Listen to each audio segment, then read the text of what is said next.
Saúde e qualidade de vida. Oferecimento. Amigo Internet, Viva Conexões Reais. E Voa Comunicação e Marketing. 41 Soluções Empresariais. Mediar Nutricionista, especialista em atendimentos nutricionais, gestantes, doenças hepáticas e protocolos detox. No Brasil, o dia 26 de junho é marcado como o Dia Nacional do Diabetes. Uma data para reflexão, conscientização e, acima de tudo, ação. O diabetes tipo 1, que atinge principalmente crianças e jovens, exige um olhar atento e cuidados constantes. No programa de hoje nós vamos falar sobre o evento organizado pela Associação Formigas, um grupo que nasceu do envolvimento de pais, apoiadores e pessoas com diabetes tipo 1 em Santa Maria. O Saúde e Qualidade de Vida de hoje já está entrando no ar.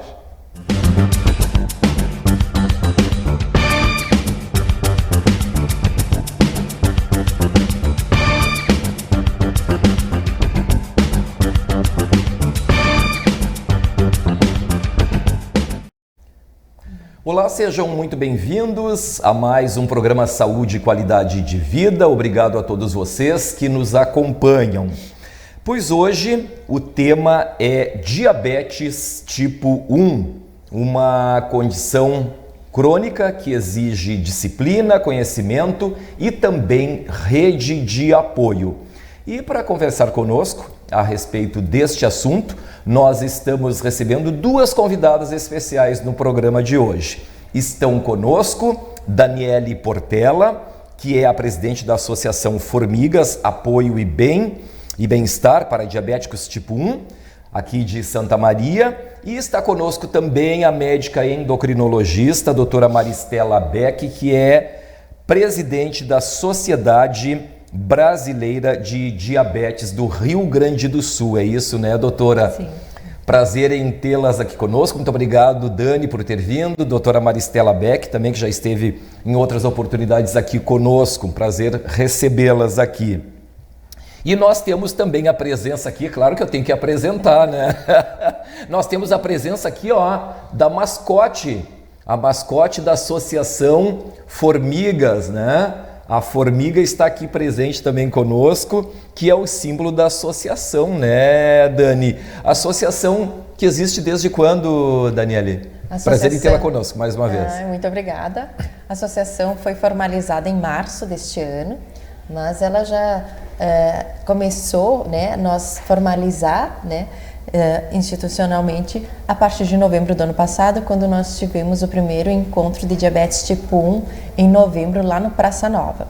E a partir dali esse grupo de pais uniu forças, né, para nós ter uma associação legal que representasse o diabetes tipo 1 em Santa Maria, lutasse por melhores políticas públicas e acolhimento principalmente das famílias quando são diagnosticadas.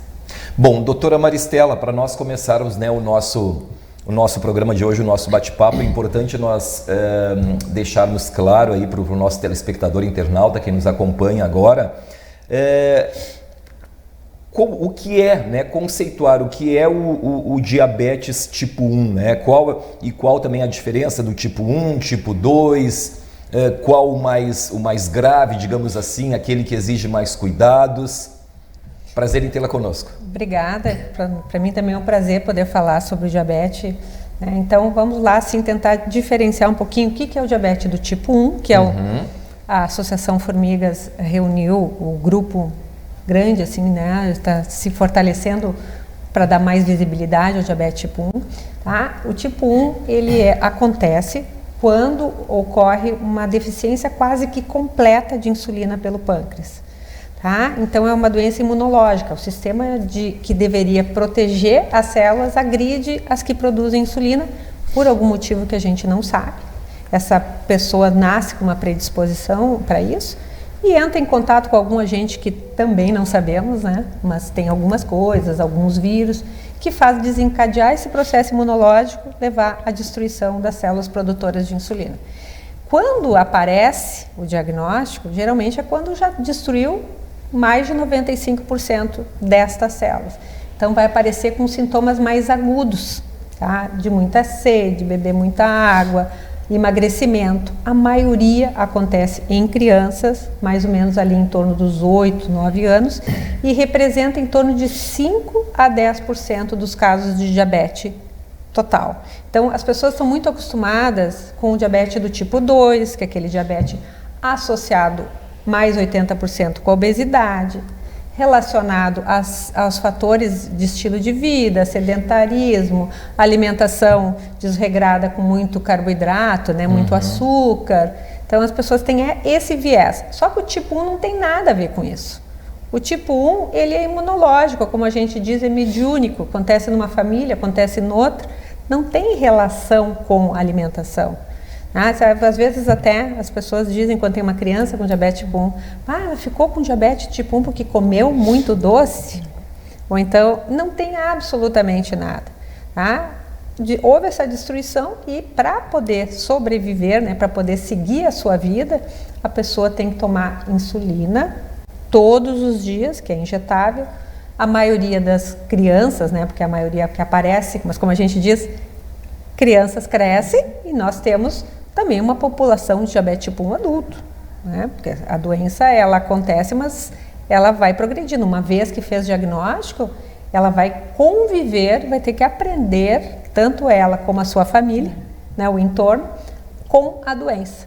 Então vai ter que fazer múltiplas aplicações de insulina. A maioria dessas pessoas que têm diabetes fazem em torno de 4 injeções por dia.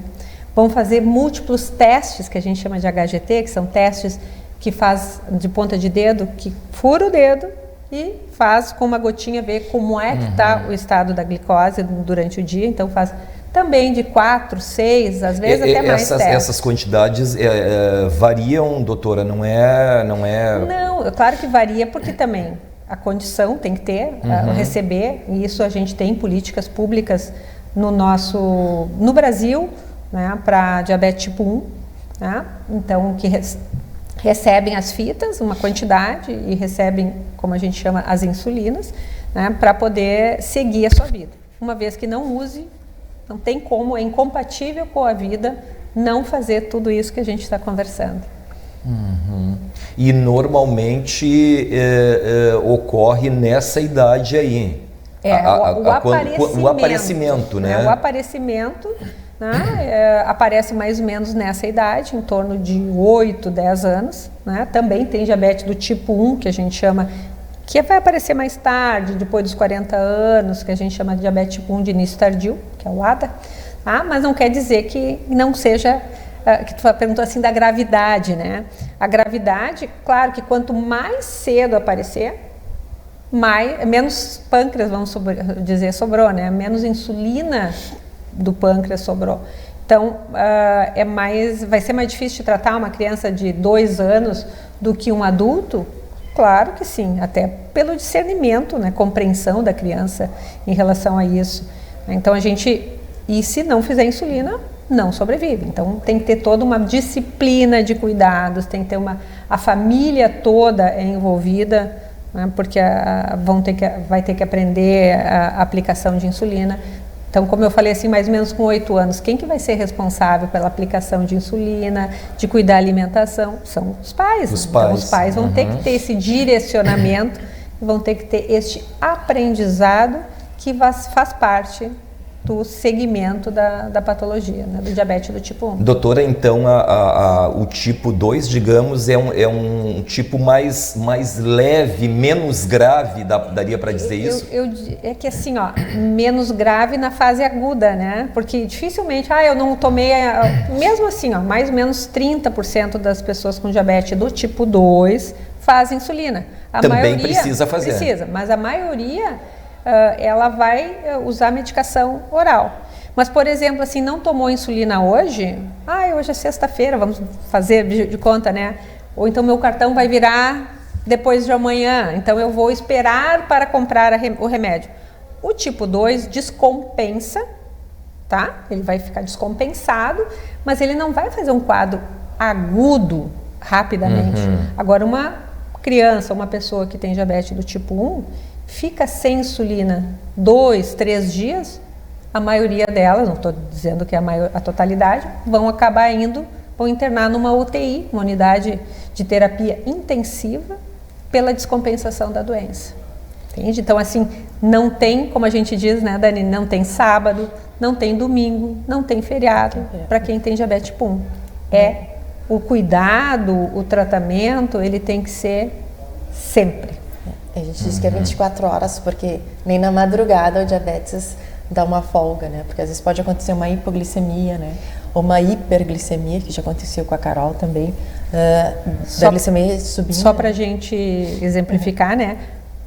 A Dani tem uma filha né, que tem diabetes tipo 1. Acho que fala, Dani, assim, qual foi a tua motivação em relação a isso? Quando que apareceu, Dani, Carol, na tua filha? Isso, a Carol estava com 9 anos quando foi diagnosticada e faltava pouco para completar 10 anos e ela ficou quase 2 semanas internada no hospital universitário para nós, pais, aprendermos a lidar com a doença, aprendermos a aplicar a insulina, que na época ainda, isso foi há 13 anos atrás, vai fazer 14 anos agora em agosto que ela foi diagnosticada, e na época era com seringas ainda, não tínhamos a caneta, então eram 2 ampolas de insulina, a NPH e a regular, né? E aí nós tínhamos que misturar a insulina naquela seringa, fazer a aplicação e tudo, então foi bem difícil o início para nós, e nós tínhamos um pouco de conhecimento, então a partir daí nos levou a ter um olhar diferenciado, né? Vamos fazer um grupo para se apoiar com outros pais, procurar outras famílias com diagnóstico, porque para nós foi avassalador inicialmente. O conviver com o diabetes, o aprender a aplicar insulina, o saber dizer não, porque até então, na época, nós não deixava ela comer doce, nós não deixávamos mais comer bolo, mas, sabe? Coisas que às vezes a gente dá para crianças, né? Desde refrigerante, tudo. Então, nós não tínhamos o conhecimento. E aí, a partir daí, se formou o grupo de apoio. Eu, na época, estudante de Educação Física, junto com a minha professora, a doutora Daniela Lopes, e mais a endocrinologista da Ana Carolina, a doutora Nauzira, lá do USP, formamos um grupo de pais e crianças com diabetes para nós fazermos atividade física, orientações e ter um pouco mais leve esse diagnóstico. Aí, durante o meu período de graduação, eu estive com esse grupo. Após formada, acabou esse grupo se desfazendo. Enfim, a vida vai tomando outros rumos, né? E a partir do ano passado, comecei a me juntar com outros grupos de pais, eram os docinhos, né? Era um grupo de WhatsApp, onde esses pais também se encontravam, um dava apoio para o outro. E em novembro do ano passado, fizemos o primeiro encontro e a partir daí surgiu a associação, né? Aí é que surgiu a Associação Formigas. Porque a gente começou a ver que o diabetes está cada vez crescendo mais, infelizmente, né? Não só o tipo 2, como também o tipo 1, que é o autoimune. E aí a gente viu que a gente precisava de mais atenção, de mais conhecimento, inclusive sobre as tecnologias, né? A gente viu que hoje em dia tem a bomba de insulina, tem o sensor de glicemia, que são as tecnologias que estão aí para melhorar o tratamento das pessoas com diabetes tipo 1. Porque, como a doutora disse, uma criança que foi diagnosticada lá com 2 anos, 1 ano, quando ela chegar no início da fase adulta, lá pelos 20 anos, já vai ter 10 anos de diagnóstico. Então, aí, a partir daí, começa a surgir as complicações, né? Doutora, a Dani falou agora, mencionando, né, o problema da filha, evitamos de dar refrigerante, doce, enfim. Quais são os cuidados aí com a alimentação? Tem que ter um cuidado mais rigoroso? Como é que... Quer dizer, assim, antes do diagnóstico, tá, para diabetes tipo 1, ela não vai ter... Eu reforço isso porque as pessoas têm essa... Não vai acontecer porque ela comeu muito doce ou porque ela é gordinha, vamos supor. Isso está muito relacionado ao diabetes do tipo 2. Inclusive, o diabetes tipo 2, que aparece mais a partir dos 40 anos, hoje a gente tem tido em crianças, tem tido em adolescentes, em função da obesidade e do estilo de vida, sedentarismo, as crianças ficam muito paradas, né? É que outro diabetes. As pessoas que são leigas, elas associam, né? Normalmente associam, poxa, não pode comer doce, comeu muito doce, depende do tipo, né? Claro que a criança vai ter que ter regras, não é? Porque, por exemplo, assim, vai comer, não é que não possa comer um doce, vai comer o doce e a gente não consegue ter uma insulina que faça um pouquinho antes e que, vamos supor assim, vai liberar uma quantidade de insulina para cobrir aquilo que come. Porque assim, o pâncreas, normalmente como é que ele funciona? Ele vai produzir, vai liberar a insulina para botar a glicose dentro dos tecidos e manter a vida, né? Manter tudo funcionando. Basal, que a gente chama, que é que nem assim tu, agora que está pós-alimentação, né? Não está comendo nada, o organismo vai liberar a insulina, o pâncreas libera a sua insulina. E quando a pessoa se alimenta, ele faz tipo uma injeção de insulina para que aquele açúcar que a pessoa comeu entre nos tecidos, vá pro fígado, né, também que vai ficar com aquela represa um pouquinho a glicose que ficou a mais, sabe? Então, de uma maneira geral, tá? Só para as pessoas poderem entender. Quando a pessoa tem diabetes do tipo 1, não vai ter nem essa produção basal, né, de insulina para manter as condições, nem quando se alimenta. Então, por isso que as pessoas que têm diabetes do tipo 1 fazem 2 tipos de insulina. Uma, que é uma vez ao dia, que é para manter as condições basais, e a outra, cada vez que come. Tá? Só que essa rápida, que a gente chama, que vai fazer um pouco antes, ela não consegue assim ser tão rápida a ponto de não subir a glicose, como a gente não quer, né? Quando come coisas que têm uma absorção muito rápida de açúcar, tipo um refrigerante, tipo um doce, né? Tem determinados carboidratos, né, que conforme a alimentação também vai fazer subir, então não é só o doce. As pessoas dizem assim, não pode comer doce. Não é isso, tem que ter uma alimentação regrada, que não é só quem tem diabetes tipo 1, vamos falar aqui, né? A forma como a gente conversa sobre alimentação teria que ser um padrão para as pessoas terem uma vida mais saudável. Né? O exercício físico, que a gente até brinca, que o exercício físico é tão importante como respirar, para quem tem diabetes do tipo 1, de tão importante que é. E pode realizar a atividade, deve.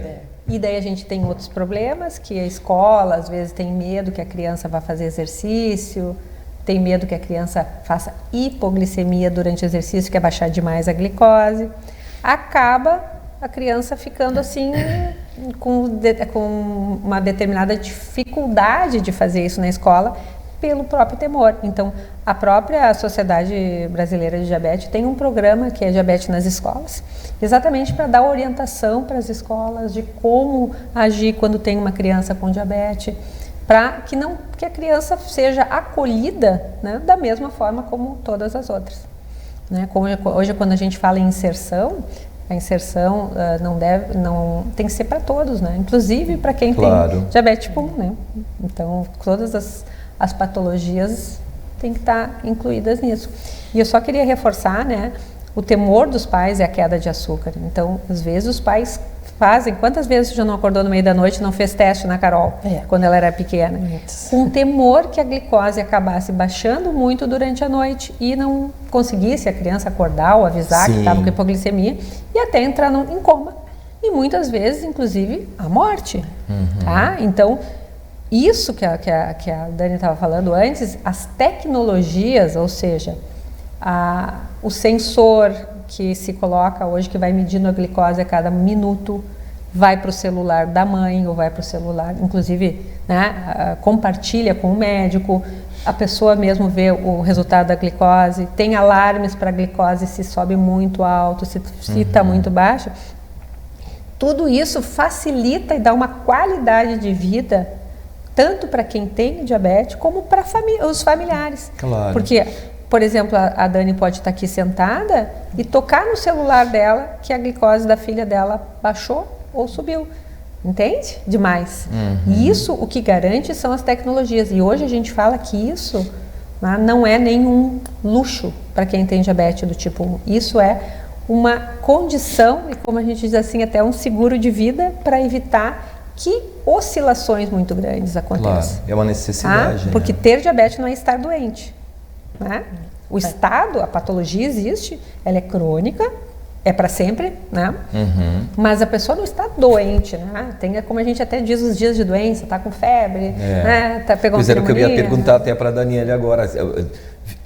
a pessoa pode viver uma vida normal, claro, óbvio, tendo esses cuidados, uma vida normal, Dani. Sim, é isso que a gente tenta trazer para a associação, né? Deixar mais leve o dia a dia dessas pessoas, mas a gente sabe hoje com estudos que não é só o fator alimentação, atividade física e insulina que vai interferir na glicemia deles.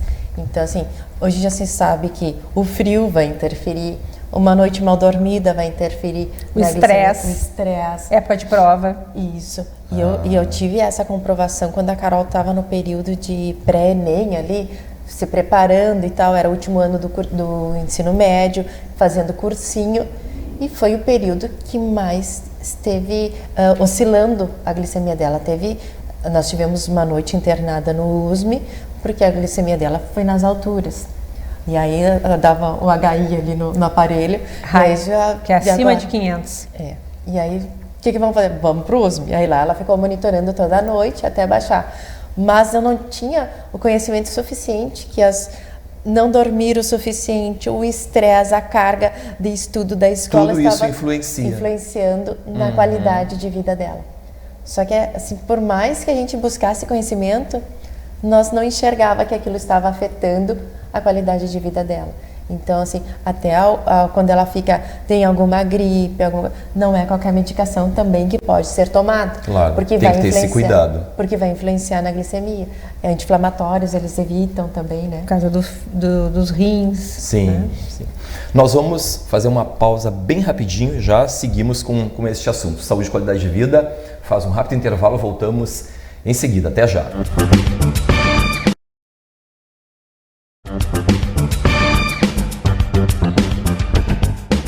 Problemas, estresse, correria. Muitas vezes deixamos até de perceber quem está ao nosso redor e focamos apenas em nós mesmos. Mas um olhar atento, acolhedor e solidário pode fazer a diferença. A atenção aproxima as pessoas. Setembro Amarelo, mês dedicado à prevenção do suicídio. Se precisar desabafar, ligue 188 e converse com um voluntário do CVV. Nós acreditamos na vida e queremos que você acredite também. Estamos há mais de 18 anos presentes no Rio Grande do Sul, em 15 cidades. Desde 2005, atuamos de forma constante no apoio e acolhimento de pessoas em tratamento de câncer e seus familiares. Somos uma rede de apoio com atendimento de assistentes sociais e psicólogos, além das casas de apoio para quem está em tratamento oncológico. Contamos com você para manter esse trabalho.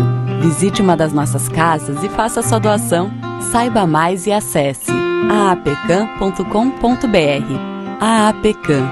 Nós acreditamos na vida. Na Evoa, ajudamos profissionais de saúde e clínicas a se destacarem no digital, tornando-os referências na região onde atuam. Desenvolvemos estratégias personalizadas para cada profissional da área da saúde. Com nossa expertise em marketing médico, construímos um cenário de maior excelência e melhor qualidade nos agendamentos. Faça parte do grupo de médicos que atendemos por todo o Brasil. Entre em contato pelo nosso WhatsApp ou nos chame no Instagram, @evoamarketing, e se torne referência na sua região.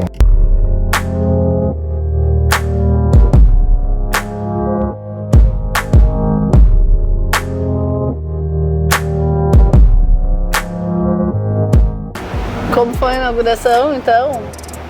Foi insanidade total. Foi uma loucura.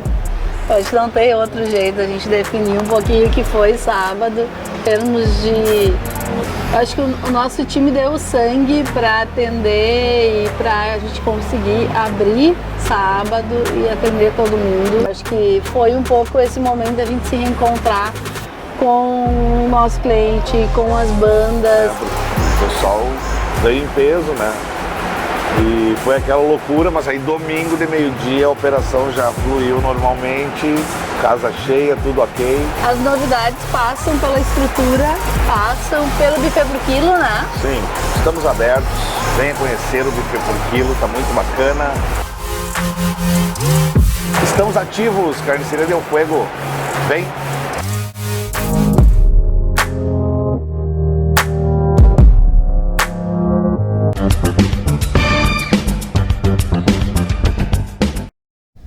Muito Muito bem, nós já estamos de volta com o programa Saúde e Qualidade de Vida de hoje, agradecendo mais uma vez a todos vocês que estão conosco, e hoje nós estamos recebendo duas convidadas. Estão aqui conosco no programa Daniele Portela, que é presidente da Associação Formigas, e também a doutora Maristela Beck, médica endocrinologista, presidente da Sociedade Brasileira de Diabetes do Rio Grande do Sul. Bom, nós vamos falar em seguidinho a respeito do evento, né? Do dia 26 de junho, Dia Nacional do Diabetes Tipo 1. Mas antes, doutora, a pessoa que tem, né, o diabetes tipo 1, esse cuidado, ele é intenso, ele tem que ser, digamos, um cuidado rigoroso, né? Não pode falhar em tudo isso que a senhora explicou no bloco 1, né? Na realidade, assim, o que a gente quer é que na maior parte do período, durante o dia, quem tem diabetes permaneça com o seu diabetes estável, tá? Então, controlado. Hoje, por exemplo, com o uso dos sensores, os sensores têm um valor, por exemplo, de 70 a 180. Ah, mas 180 é alto? Não, mas a pessoa vai comer, a glicose vai subir, inclusive em quem não tem diabetes, ela vai subir. Quando a gente faz um valorzinho ali de teste, é 1 em 1.440 minutos durante o dia, né? Tá? Então, mas a glicose ela vai variar. Então, se a pessoa permanecer com 70% do tempo dentro desse alvo que a gente diz que é 70 a 180, ela vai ter um controle muito bom do diabetes, que quer dizer uma hemoglobina glicada em torno de 6, 6,5, que é aquele valor no sangue que a gente coleta que avalia os últimos 3 meses da pessoa, tá? Então, na realidade, todos os cuidados são para evitar algo agudo, né? Mas esse valor que a gente quer de controle, de melhora da glicose, é para evitar as complicações futuras que não vão aparecer antes de uns 15 anos de diabetes. Mas como a gente estava falando, quem tem diabetes vai crescer, vai envelhecer. E quanto melhor for o cuidado, menor a chance da pessoa desenvolver problemas nos olhos, problemas nos rins, né? Problemas que é nos vasos de uma maneira geral. Então, perder a sensibilidade dos pés, e que daí dá todo aquele problema de pé diabético, essas são as consequências que são as complicações do diabetes, tá?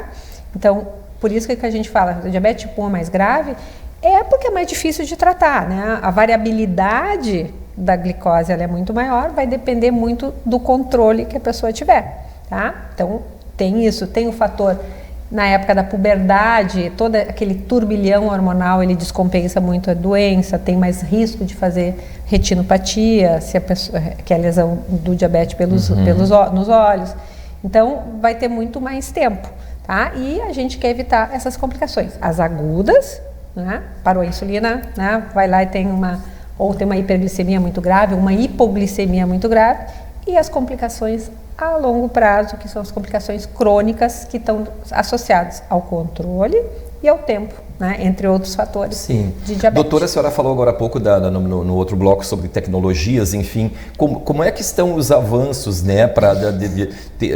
Agora tem todas essas ferramentas aí, né? Para controlar, enfim, para cuidar, e esses avanços, eles a todo momento. Esses avanços são tão grandes assim que hoje existem congressos de tecnologia em diabetes específicos para cuidar do assunto, né? Porque existem novas insulinas, existem novos sensores que medem a glicose, que se instala, né, com uma agulhazinha fininha e o sensor no braço de quem tem diabetes. Então, às vezes as pessoas visualizam até em Instagram uma criança de 3, 4 meses com o sensor. Tem as bombas que a gente chama de insulina, que na realidade não é uma bomba, tá? Que vai colocando a dosagem de insulina no subcutâneo vai pingando a cada minuto ali, uma gotinha, que já tem uma tecnologia o que a gente chama de algoritmo, que vai liberar mais insulina ou vai diminuir a liberação dessa insulina conforme está a glicemia, conforme é o padrão do estilo da pessoa, tá? Então, isso são tecnologias que são mais caras, mas que estão associadas à redução de internação, melhora da qualidade de vida, tá? Redução das complicações agudas e complicações crônicas. E, por exemplo, o próprio sensor de glicose, tá? Ele já está sendo disponível em formas de políticas públicas para várias cidades aqui no Rio Grande do Sul. Tá? A gente tem Santa Cruz do Sul, Caxias. Tem agora a última, foi Alegrete, eu sempre me confundo. Foi Bagé. Tá? Carazinho. Uruguaiana. Então, isso tudo, e nós aqui também estamos pleiteando, né? Provavelmente a gente consiga até o fim do ano que isso também esteja implementado aqui na nossa cidade, tá? E isso requer visibilidade, que as pessoas entendam o que significa o diabetes tipo 1. Né? Porque o diabetes tipo 1 foi muito... A gente, assim, fica mais, não digo esquecido, mas fica... invisível. É invisível, porque não tem cara. Né? Ai, que tão bonitinha com diabetes tipo 1. Como é que pode? Comeu muito doce? Ai, não se cuidou? O que os pais fizeram que não viram isso? Tá? Então, não tem nada a ver. Vai aparecer como aparece determinadas patologias que a gente não gostaria, mas que uma vez tendo, a gente tem que tentar fazer de um limão uma limonada, né? Sem dúvida. Doutora, e Dani, digamos, esse controle que a Dani até nos mostrava agora no intervalo pelo celular, nós tivemos até um caso, né? E que a partir deste caso trouxe um ponto positivo que eu quero que vocês falem do aluno, né? Do rapaz aquele que estava fazendo uma prova, né? Acho que era do Enem, né, Dani? E aí soou, né, o alarme no celular, enfim, acabou, né, o pessoal aí teve uma repercussão grande, provavelmente nossa audiência aí acompanhou, que ele acabou sendo retirado da sala, né, doutora? Sim. E foi numa cidade aqui daqui do estado, né? Isso aconteceu em Sobradinho, tá? O menino, ele é de Salto, uma cidade que fica a 50 quilômetros ali de Sobradinho, e ele foi fazer a prova, e levou o celular, tá? Fechou, desligou o celular, só que o alarme ele pode ficar ligado igual. Né? Mesmo estando desligado. Mesmo estando desligado. E o alarme estava para hiperglicemia, né? E eu acho que ficou nervoso, enfim, e a glicose subiu muito e tocou o telefone. Então o que aconteceu? Como não tinha, nem sabiam, e não existia nada assim quando tu vai fazer a inscrição do Enem, tem diabetes do tipo 1, daí para ter esses cuidados, né? Então, ele foi retirado da sala, deixou o celular ligado, né? E ele foi expulso, na realidade, do Enem. Então, isso teve foi comentado muito, a própria Sociedade Brasileira de Diabetes, né? Tentou contato, vocês também tiveram contato, ele participou. Ele veio em novembro junto com a família. Ele e a família no evento esse de novembro, né? E a partir daí, claro que ele acabou podendo refazer a prova, né? Claro não, poderia até não, né? Mas ele, em função de toda essa repercussão nacional que teve, tá? E a partir dali agora, quem vai fazer Enem, o diabetes já está ali escrito, né? Ou algum outro tipo de... É que várias patologias já tinham ali, mas o diabetes não. Então, já sabe, vai numa sala especial, tem que ter o médico avisando que tem diabetes, tá? E com isso, pode levar o seu celular, eles vão olhar, né, para ver se não tem nada, vai ficar ali para caso aconteça algum problema com a pessoa que vai fazer o Enem. Então, mas assim, às vezes precisa acontecer alguns problemas, né, para que se dê mais essa visibilidade que o paciente com diabetes precisa ter essa diferenciação. E era algo que nunca tinha acontecido, provavelmente, doutor? Porque também essa tecnologia também ela é mais nova. Ela é recente, né? Muitas pessoas ainda não conhecem o sensor. Então, hoje a gente está aqui para auxiliar essas famílias também, para dizer, existem as tecnologias que vão melhorar a qualidade de vida dos nossos filhos e a nossa qualidade de vida, porque muitos pais deixam de trabalhar porque tem que estar lá no colégio fazendo a aferição da glicemia do filho, por não ter o sensor ainda, porque se tu tem o sensor, tu recebe a mensagem no celular, aí tu não precisa estar lá na escola, então, ou ter que fazer a correção. E isso vai trazendo vida para a família, não só para quem tem o diabetes. Só para te complementar, hoje todo mundo sabe que os celulares são proibidos dentro da escola. Isso, né? Na sala de aula. Mas quem tem diabetes, tendo até bom que as pessoas saibam, tendo um atestado do médico que use o sensor, pode manter o celular né, contanto que seja para este fim Claro. do sensor, até porque assim, como é que a mãe, por exemplo, vai poder ter o acesso, porque o celular, até para a pessoa entender, por exemplo, tem o sensor no braço, ele vai mandando por Bluetooth, como a gente diz, Bluetooth, as medidas da glicose que o sensor tem, tá? Esse vai para o chegando celular, no celular. vai, se compartilha com as pessoas, por exemplo, assim, que a Dani mostrou que ela tem aqui as medidas da filha dela, tá? Por quê? Porque ela tá ligada. Então, se o celular não tiver ligado, como é que vai encaminhar Claro. essas medidas, entende? Então, quem tem diabetes tem direito a usar o celular na escola com este fim, ele ficar ligado para que possa tocar o alarme se baixa a glicose, se sobe a glicose, a mãe em casa poder monitorar esse cuidado, tá? Então isso é importante porque isso muda completamente, é uma segurança para a família, é uma Claro. segurança para a criança ou para quem tem diabetes do tipo 1. Sabe, viu, seu, que a Carol começou a utilizar o sensor em novembro do ano passado. A doutora Maristela estava com um evento lá em frente ao Hospital No de Dia Caridade. Mundial do Diabetes, que é dia 14 de novembro. E a Carol nunca tinha experimentado o sensor. E aí ela teve a oportunidade, a doutora doou um sensor para ela e a partir dali ela começou a utilizar. É um investimento alto, né? Nem todas as famílias têm esse acesso. Ele custa em torno de R$660 mensais, porque um sensor dura 15 dias e é R$330. Então, assim, é algo que não é acessível a todos. Por Que isso não é uma vez só, né? desconhecido. Não é uma... E aí, a partir dali, desde novembro, até agora ela fez exame essa semana e aí ela já mandou no grupo. A minha glicada deu 5,9.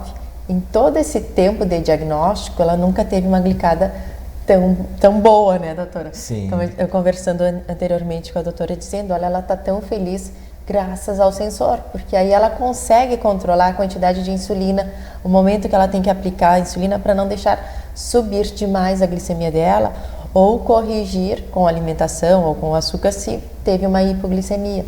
Então, isso é garantia de vida. Essa palavra Que aprendi com a coisa doutora. boa, né? E a gente, e tem o paciente com diabetes, ele aprende a contar carboidrato. Ele contar que se eu vou comer 3 colheres de arroz, vamos supor. Eu sei que ali tem uma quantidade de carboidrato, vamos dizer, 15 gramas de carboidrato, eu sei que para aquilo eu tenho que fazer uma unidade de insulina.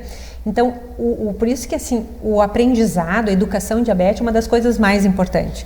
Tá? Então, a gente tenta ensinar o paciente a contar o que ele vai comer. Então, ele vai aplicar a insulina conforme o que ele consumiu. Ele vai consumir e conforme a glicose está no sangue.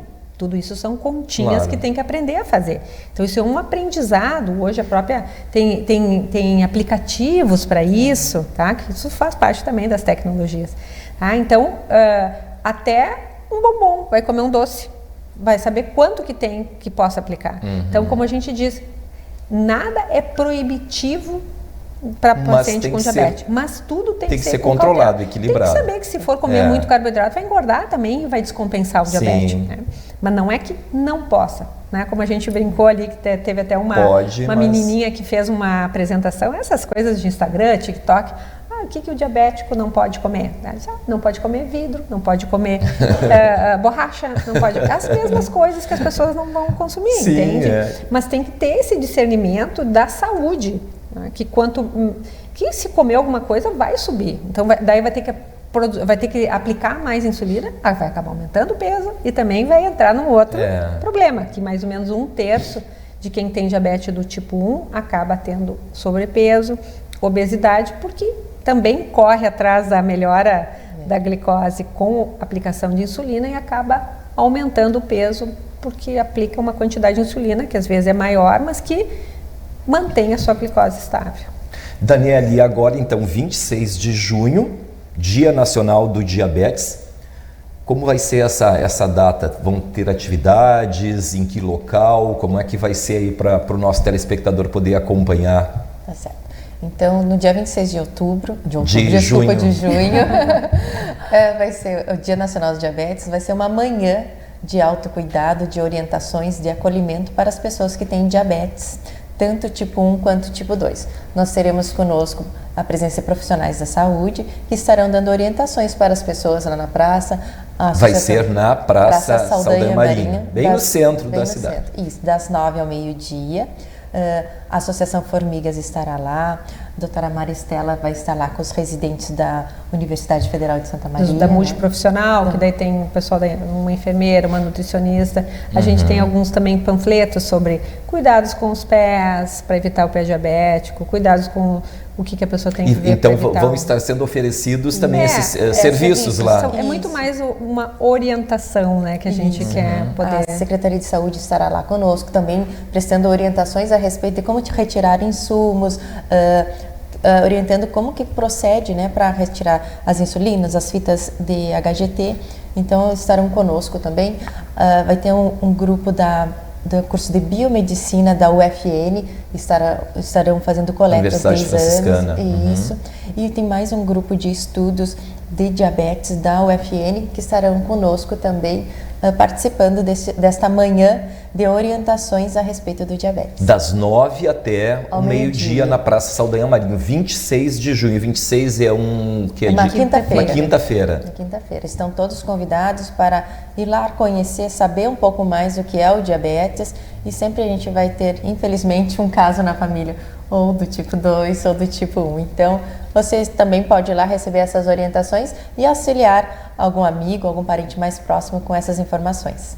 Doutora, e existem casos, já aconteceu de repente num evento tipo esse, né, da pessoa acabar descobrindo que tem, não sabia até então e descobrir? A gente faz sempre uma campanha no dia 14 de novembro, que é o Dia Mundial do Diabetes. 14 de novembro é o Dia Mundial e 26 de junho o Dia Nacional. Que é em função do aniversário de quem descobriu a insulina, que é o Frederick Benton. Então, o aniversário dele é dia 14, o evento é mundial, né, o 14 de novembro. E nós já fizemos várias vezes testes de glicemia, né, para a população, então as pessoas vão lá. Eu me lembro, assim, até porque em 2019, que foi antes da pandemia, nós fizemos 6 a 7 diagnósticos de diabetes do tipo 2, tá? Em pessoas que estavam passando ali. Inclusive a gente daí se organizou, as pessoas já tinham já orientação para ir no seu posto de saúde mais próximo. A gente já tinha falado com o pessoal da Secretaria da Saúde, ficou tudo para não ficar, né? Faz o diagnóstico e daí. Sim. Porque se a pessoa fizer um teste, né, ou fizer um exame de glicose e der acima de 200 e ela tiver sintomas, muita sede, beber muita água, tá perdendo peso, ela já tem o diagnóstico de diabetes em qualquer horário do dia, tá? Então a gente pegou pessoas com 300 de glicemia que nunca tinha feito exame. Nossa. Então se faz, sim. Então é importante, até porque às vezes a pessoa não percebe, né, que perto de si tem alguém que está tendo sintomas que são compatíveis com diabetes e pode, né, ajudar, porque quanto mais cedo o diagnóstico, melhor. E normalmente são esses sintomas, doutora? Isso. E no caso do tipo 2, tá? 1/3 das pessoas na América Latina, inclusive o Brasil, tem diabetes do tipo 2, mas ela ainda está naquela fase assintomática. Tá? Então acaba não fazendo o diagnóstico, a não ser que faça um teste. Claro. Então é importante, né? E existem pessoas que têm mais chances de ter, quem tem pressão alta, quem teve diabetes na família, né? Se a pessoa está acima do peso, se ela teve diabetes na gestação. Então tem N fatores ali que predispõem a pessoa a ter um diabetes do tipo 2. Nós já estamos quase encerrando o nosso programa, mas eu não lhe perguntei, hereditariedade tem alguma coisa a ver? Não. Hereditariedade, quer dizer, do pai, mãe, né, terem diabetes, está associado ao diabetes do tipo 2, tá? Mas, por exemplo, assim, a criança que nasce com diabetes, ela nasce por ela, né, vamos supor assim, um defeito genético, que quando exposto a determinados agentes desenvolve. Só que, se a pessoa tem um filho com diabetes, existe maior probabilidade de ter um outro com diabetes, tá? Embora não seja assim, aquilo que vai aparecer mais tarde, existe essa associação, né? Maior chance de ter um outro membro na família, tá? Mas vamos supor assim, a maioria das pessoas que tem diabetes do tipo 1 é aleatório, né? Tem um numa família aqui, outro na família lá, outro lá. Né? E é interessante a gente dizer que a gente tem uma ideia que Santa Maria tem em torno de 200 ou no máximo 300, considerando todos que têm o diabetes do tipo 1. Né? E o diabetes do essa tipo 2... Essa quantidade de 200 pessoas? Porque são em torno de 600 mil pessoas no Brasil, tá? Que tem diabetes do tipo 1 e já 20 milhões de pessoas no Brasil com diabetes do tipo 2. Então, se a gente for pensar, a proporção é menor, né? Do tipo 1, Sim. talvez até menos de 5%. Tá? Mas que tem que ter essa visibilidade, tem que ter esse controle, esse cuidado. Esse cuidado, tá? né? Então a gente tem que saber que existe o diabetes tipo 1 para poder também controlar, porque o diabetes não tem cara. Dani, deixa para tu fazer, estamos encerrando o programa, para tu fazer o convite mais uma vez, né? 26 de junho na Praça Saldanha Marinho, né? Isso, estão todos convidados a estar lá conosco a partir das 9 horas da manhã. Nós teremos uma solenidade de abertura com a participação da banda da Brigada Militar de Santa Maria, teremos atividades físicas e orientações com os profissionais da saúde. Então apareça lá, venha receber informações e acolhimento das pessoas da Associação de Formigas, né, de Diabetes Tipo 1, e também o pessoal da Associação de Diabetes de Santa Maria estarão conosco nesta manhã de acolhimento e informação para melhorar a saúde de quem tem diabetes. 26 de junho, das 9 ao meio-dia, bem no centro de Santa Maria, na Praça Saldanha Marinho. A mascote vai estar por lá também. A formiga vai estar por lá também. O pessoal pode conhecer, né, ela pessoalmente. Por que formiga? Formigas é porque nós queríamos ter um mascote, queria um nome acolhedor. Então a gente lembrou da formiga, que remete ao doce, né? E nossos filhos são docinhos, né? Por ter o açúcar mais doce. E por ser algo assim que de trabalho de formigas, da união, né? Daquela coisa de levar a informação, disciplina, que as formigas têm muito, né? Né? Então ter toda essa construção para a gente chegar lá ao que a gente mais quer. Educação em diabetes, um futuro melhor para os filhos e para as pessoas que têm diabetes tipo 1. Então, esse trabalho de formiguinha, de conscientização, de trazer as tecnologias, né, que essa é a nossa maior busca hoje, por trazer as tecnologias ao acesso de todos, porque isso é garantia de vida. Sem dúvida. Bom, quero agradecer então imensamente a presença, né, da Daniele Portela, presidente da Associação Formigas aqui de Santa Maria, também a doutora Maristela Beck, médica endocrinologista e presidente da Sociedade Brasileira de Diabetes do Rio Grande do Sul. E professora lá da UFSM. E professora da UFSM também. Isso, né? E atende também no Hospital Universitário, né, Sim, doutora? como professora, a gente tem uma gama de pacientes com diabetes do tipo 2 e também na parte adulta nós temos os adolescentes com diabetes. Com diabetes também. Que é, que é um desafio, né, Dani, a fase da adolescência. Muito obrigado pela presença de vocês, um excelente evento. Obrigada e aguardamos vocês lá. Obrigada, aguardamos sim. Conversamos então com Daniele Portela, presidente da Associação Formigas, e também com a doutora Maristela Beck. E assim nós vamos encerrando o nosso Saúde e Qualidade de Vida de hoje, agradecendo a todos vocês e até o próximo programa. Saúde e qualidade de vida. Oferecimento. Amigo Internet, Viva Conexões Reais. E Voa Comunicação e Marketing. 41 Soluções Empresariais. Mediar Nutricionista, especialista em atendimentos nutricionais, gestantes, doenças hepáticas e protocolos detox.